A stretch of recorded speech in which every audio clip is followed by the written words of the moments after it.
ஓ மரகரா ஓ மரகரா ஒலிக்கர நமச்சிவாயோ சித்தநாதரிய சிவகுருவி நமச்சிவாயோ ஆறுமுடி வன்முடி 61000 61000 ராஜமா காளி தேவி பாபா சலச்சல முத்துமாரி சஞ்சன தீர்த்த மாறி ஒன்று முத்துமாரி உலோக மாண்ட மாறி நாயோடு நெற்கப்பாய் நற்புதன் வேடன் வள்ளி புனிதமான வெள்ளியிலே நீ பிறந்த அம்மணி புனிதமான வெள்ளியிலே முன்முகம் ஏந்தி வரமம்மா அம்மா சருளல்ல எத்தாய தருணம் அம்மா சக்கரிக்கு எத்தாய வாரும் அம்மா தாயே தாயே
யாருன்னு தெரியல.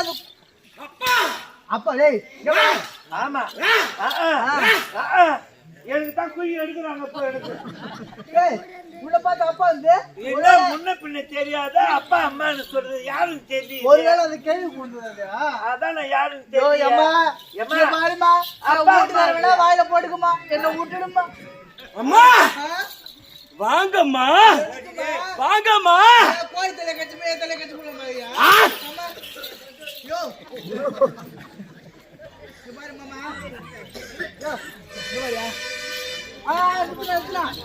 நீ தைரியமா போய் நான் இல்ல நீ தைரியமா போன என்ன அனுப்பிச்சு விட்டு நீ வேற ஒருத்தர் மேல பாக்குறியா? ஆகட்டும். ஏம்மா அப்பா யாரு எவரு வாங்கப்பா வாங்கப்பா. ஐயோ நாங்க வர மாட்டோம். ஏம்மா ஐயோ எங்களுக்கு எதுவுமே பேமாக்குது எங்களுக்கு.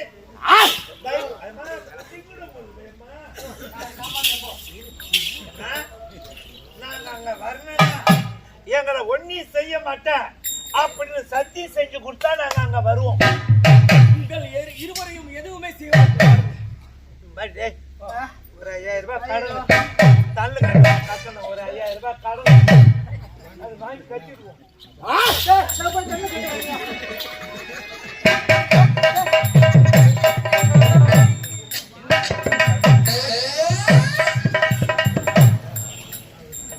ஏற்கனவே ஒன்னுல காலோட கைஞ்சிக்கிறான். அவனை வேற ஊற்றி அடிக்கிற தாய. ஆனா அவனை மட்டும் வாயில போட்டுன்னா உனக்கு கும்பாபிஷேகம் கூட பண்ணுவோம். எங்களை ஒன்னியும் பண்ண மாட்டேன்னு சத்தியம் பண்ணா போதும் நாங்க வருவோம். அது வர விடுவோம். முண்டை கண்கள் எங்களுக்கு பயமாகுது. ஒரு 10,000 ரூபாய் கடன் சில்லற கடன். உடப்ப கட்ட 10,000 சொல்லிட்டு 9 லட்சம் ஆகிக்குது. கம்பெனில வாங்கி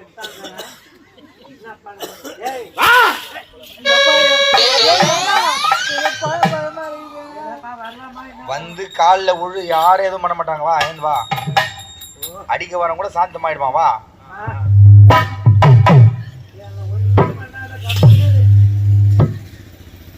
போட்ட கம்பெனி வர ஒண்ணு போன மேல வந்து கேள்ற எது வந்தாலும் வா பயப்படாது. வா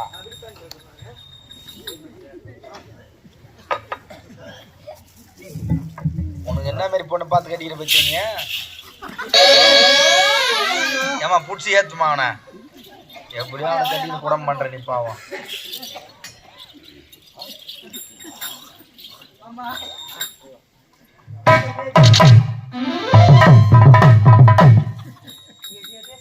டேய் பையா உனக்கு கொடுப்பனை கிடைச்சிருக்குது. எங்களுக்கெல்லாம் நாங்க துரதிருஷ்டசாலி, நீ அதிர்ஷ்டசாலி. இந்த உலகத்தை கட்டி காக்கக்கூடிய அந்த உமா மகேஸ்வரி ஆதிபரா சக்தி இன்னும் 1000 கண்ணுடிகள் பல பேர்கள் உடையது உன் எதிரில் வந்துக்கிறாங்க. என்னென்ன வாழ்நாள்ல நீ என்ன சாதி நினைக்கிற அம்மாட்ட கேட்டுக்கிற. இப்பவே நல்லபடியா இருக்கணும்னு வேண்டிய பரவாயில்லப்பா. அப்பா நிச்சயப்பா. ஏம்மா வர ஒண்ணு போன ஏம்மா எனக்கு நீங்கள் யார்?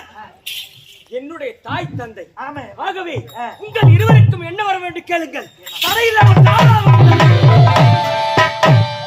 கரண்ட்டுக்கு 2 அடிச்சு மாட்டிட்டு போற. டேய்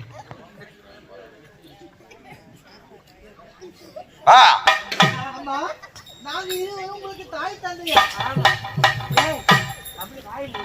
அம்மா நான் யார் தெரிகிறதா?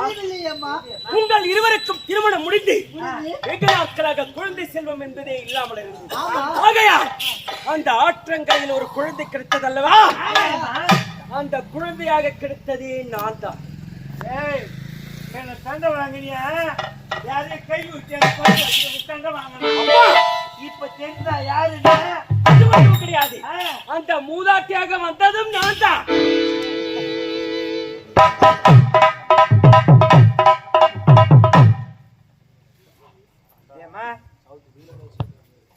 எல்லாத்தையும் செய்யற எல்லா கடையும் மூணுனா கூட இந்த ஒயின் ஷாப்பை லீவ் விடாது. ஆனா உன்னை இப்ப எடுத்து குய் எடுத்து பழத்தை தள்ளண்டா. உன்னை தெய்வம் உலகத்தை காக்கக்கூடிய அன்னை வந்துக்கிறா. அவங்க கிட்ட போய் நல்லபடியா வீடு வாசல் கட்டணும், பொண்ணை கட்டி கொடுக்கணும், நல்லபடியா வாழ்க்கையில முன்னேறணும்னு கேள்றேன்னா ஒயின் ஷாப் மட்டும் 24 hours திறந்து வைக்க சொல்லுமா? 24 மணி நேரம் நான் கூச்சிக்கின்னு எங்கன்னா சொரி கிடக்குறேன்றியா? யாருக்கு நோவு வருதோ இல்லையா கோழிக்கு மட்டும் நோவு வரக்கூடாது. ஏன் போற ஊர்ல கோழி கறி போடாத விட்டுருவாங்க. நல்ல ஒரு கணவன். அப்புறம் 3வது வாரம் நான் எந்த பஸ்ல ஏறணும் எனக்கு டிக்கெட் வாங்க கூடாது. எதுக்கு? பஸ்ல ஏறணும் டிக்கெட் வாங்க கூடாது. அதுக்கு தான் 3வது வாரம் கேட்டுங்க. ஏம்மா சொல்லி அம்மா இந்த குழந்தைய வந்துட்டு நீங்க தானா? நானே தான். எதுக்கு வந்துருக்கீங்க? எங்களை ஏன் பயம் படுத்துற? அதுக்கு விளக்கம் சொல்லு. அப்பா நீங்கள் இருவரும் கேட்டீர்கள் அல்லவா? ஆமா. 108 அவதாரத்தில் அகோர உருவம் நான் தான். லோகமாதா வீர அங்காள பரமேஸ்வரி நான் தான். கொல்லியில குச்சிட போறமா? கொல்லியில குச்சிட போற? கொல்லியிலயா கைனி கோழியா? கொலையில ஆகட்டா. ஏம்மா இப்ப உருவத்தை பார்த்தோம். ஏம்மா தாயே நாங்க எதுவோ இன்னான்னு நினைச்சோம். இப்ப முழு உருவத்தை நாங்க பார்த்தோம்மா. தாயே கருமாரி எங்கள் தாயே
அப்பா உங்களுக்கு வரம் கேட்டீர்கள் அல்லவா? என்னென்ன வரம் வேண்டும்? எங்களுக்கு எதுவுமே இல்லை. துணி துவைச்சாதான் எங்களுக்கு சாப்பாடு. அப்படியே நானும் போட்டு கழுகுறோம். பாருங்கம்மா, வெகு நாட்களாக எங்களுக்கு குழந்தை செல்வமே இல்லை. ஆகிய காரணத்தினால் நீங்கள் எங்கள் வீட்டில் குழந்தையாக பிறந்தீங்க அல்லவா? ஆகிய காரணத்தினால் இந்த தாய் வீடு உங்களுக்கு தாய் வீடாக அம்மா அம்மா வெகு நாட்களாக உங்கள் இருவருக்கும் குழந்தை செல்வம் என்பதே இல்லாமல் இருந்தது. ஆகையால் நான் உங்களுக்கு குழந்தையாக வந்து பிறந்தேன். ஆகவே உங்களுடைய இல்லம்தான், இந்த ஏகாலியுடைய இல்லம்தான் எனக்கு தாய் வீடாக அமைய வேண்டும். அது மட்டும் இல்லை, இரண்டாவது வரம் என்ன வரம் தெரியுமா? எங்க சென்றாலும் இதோ பாரு ஏகாலி, அதோ பாரு ஏகாலி அப்படின்னு சொல்லி அழைக்கூடவா பேசுறாங்க அம்மா. அதனால இதுல இருந்து எங்களை ஏகாலி என்று அழைக்கக்கூடாது. கல்நோக்கியம் மொழியார், கல்நோக்கியம் மொழியார் என்று அழைக்க வேண்டும். அப்படியா? எனக்காக திருவிழா என்று ஒரு ஏற்படுத்தி ஏற்பொழுது முதல்ல தீபம் எவ்வளவு லைட் போட்டாலும் பரவாயில்ல, எங்க தீபம் தானே முதல்ல இருக்கணும். அப்பா நீங்கள் கேட்டபடி இரண்டாவது வரத்தில் தந்தே பெற்றுக் கொள்ளுங்கள். மூன்றாவது வரம் எங்க வீட்டை கூழ் சாப்பிட்டு தான் அதுக்கப்புறமா எல்லா வீட்டையும் நீங்க சாப்பிடணும். முதலாக அம்மனுக்கு கூழ்வாசல் திருவிழா என்று நடக்கும் பொழுது அந்த கூழ்வாசல் திருவிழாவின் போது முதலாக உங்கள் இல்லத்தில் தான் நான் அன்ன ஆகாரம் அறிந்துவிட்டு பிறகு இந்த மக்கள் கொடுக்கும் அனைத்து ஆகாரத்தையும் ஏற்றுக்கொள்ள வேண்டும். அப்படித்தானே? ஆகட்டும். அப்படி ஆகட்டும் சாமி. டேய் அம்மா பாத்துக்கியா எப்படி உருவத்தை காட்டுறாங்க? அகோர உருவா. அம்மா இப்ப நாங்க எங்க போறோம் தெரியுமா? எங்க போறீங்க? துணியெல்லாம் துவைச்சிட்டோம். அந்த வெள்ளாள பாட்டிக்கு துணி எடுத்து போறோம். வல்லாள கண்டன் கோட்டைக்கா? ஆமா அப்பா, அந்த வல்லாள கண்டன் கோட்டைக்கு நான் வருகிறேன். அம்மா ரொம்ப வச்சிட்டு அம்மா அங்க ஈ எறும்பு கூட நட முடியாது. யாரு போனாலும் எடை போட்டு தான் உள்ள அனுப்புவாங்க. அப்படி இருக்கு சொல்லு, நீ எப்படி வருவ? அப்பா இந்த அகார உருவத்தோடு தானே வர முடியாது. ஆகையால் இப்பொழுதே ஒரு சிறிய ஈயாக வடிவடித்து உங்கள் துணி மூட்டை மீது நான் அமர்ந்து கொள்கிறேன். என்னை கொண்டு சென்று அந்த வாயிற்படியில் விட்டால் போதும், பிறகு நடப்பதை நான் பார்த்துக் கொள்கிறேன். நம்ம ஒரு உதவி செய்யலாம். என்ன உதவி? அம்மா இவ்வளவோ செஞ்சுக்கிறாங்க. நம்ம துணி மூட்டையெல்லாம் துவைச்சு அயன் பண்ணி உள்ள எடுத்து போறோம். அங்க எடை போடாத அளவுக்கு வெறி உட்காந்துக்கின்னு உள்ள வந்துடுறாங்க. அந்த வெள்ளால கோட்டையில எடுத்து போய் உள்ள விட்டுறோம். அவ்வளவுதான். ஏமா அதுக்கு மேல எங்களை என்ன பாம்புக்கு போய் வச்சுட்டு போறேம்மா. அனைத்தையும் நான் பார்த்துக் கொள்கிறேன். அப்படி ஆகட்டும். ஆகட்டும், புறப்பட்டு போலாம்.